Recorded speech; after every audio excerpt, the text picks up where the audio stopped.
When it comes to web hosting and domain registration, Hostinger and Namecheap are two of the most popular options out there.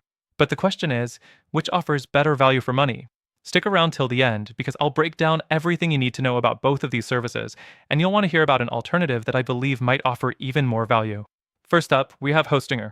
It's known for offering incredibly low prices, especially when you're signing up for their initial term. They have some seriously competitive rates, with their basic shared hosting starting at just $1.99 a month. That makes it a great entry point for those on a tight budget. The main thing you get for that price is good uptime and decent performance, but it can be hit or miss when it comes to customer support. Next thing to consider is Namecheap. It has a similar appeal, but it's more recognized for its domain registration service. Their hosting plans start at $1.58 a month, slightly cheaper than Hostinger, but it's worth mentioning that their basic plan doesn't come with as many features. You get solid uptime, but the speed is a bit inconsistent compared to Hostinger. Namecheap's real selling point is its easy-to-use dashboard and streamlined setup process, which a lot of users really appreciate. The third thing to compare is customer support. Hostinger has made strides in improving its support team, but in my experience, it's not quite as responsive or helpful as Namecheap's. Namecheap tends to have faster response times and a slightly more reliable reputation when it comes to solving problems. That being said, Hostinger does offer 24/7 support by live chat, so it's still a solid option for troubleshooting. The fourth thing is the user experience and interface. Hostinger provides a modern, intuitive dashboard that's great for beginners. Their custom control panel makes things like installing WordPress or setting up databases much easier. Namecheap, on the other hand, offers a simpler approach, but some users find it a bit outdated and less user-friendly, especially when it comes to their hosting panel. Next, we have performance.